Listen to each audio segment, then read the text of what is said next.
What is the most insane thing someone in your family has done? I came out as gay at age 13. I was bullied heavily in school since I lived in a predominantly Christian town. The bullying started typical and manageable, being called names and having my stuff knocked out of my hands. One day my bullies managed to talk their older siblings into following me home to assault me. Some of their siblings were seniors or even graduates. 3 of them were legally adults. As a kid I had no sense of danger and just took them following me as them going the same way. But I was still moving pretty fast because we just got a Y and I wanted to play Mario.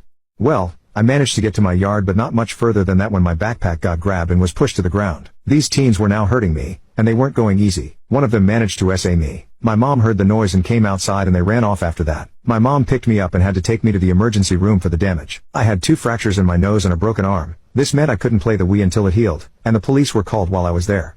We had cameras that caught most of the assault and caught almost all of the teens' faces. The ones who were 16 and under mostly got a slap on the wrist and that was that. But the ones who were 18 got arrested and faced some heavy prison time. Now there was this 17-year-old, he was the one that SA'd me, who managed to walk out of this after a few days in the county jail. My mom was not happy with this at all, since his birthday was about 2 weeks away and he should have been charged as an adult. My mom knew exactly where the trashy teen lived and knew his parents. His parents weren't nice people at all, and my mom definitely had more than one reason to despise these people, such as when they stole our Pomeranian from our yard. They tied him to a street light, then proceeded to hurt him till he passed away. The fact that their son broke my bones sent her off the edge with his family, and I think the final nail in the coffin for them was actually bragging about how their son got away with hurting that heathen boy at the local stores and on social media. It didn't take too long for my mom to work out a plan in her mind because later that week she told me that she'd get them out of town no matter what. My mom is not a killer though, and while she later did admit she was tempted to enact the plan much sooner, she chose not to make things worse if she gets caught. She waited for 2 months, that is until summer break hit. Trashy family was not one to be quiet about big plans since they loved to brag about having more money than most in the town, and would always announce when they would be going on vacation, where they'd be going, and for how long they'd be going for.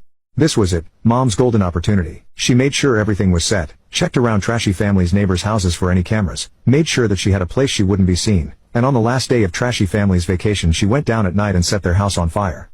This small town didn't have its own fire station. The nearest one was 45 minutes away. By the time a fire truck got there, the damage had been done. Most of their house was completely destroyed. Just like clockwork, that next morning they arrived to see the destruction. You could hear the screaming 3 blocks away. My mom just sat in her chair, drinking coffee, and watching the Golden Girls.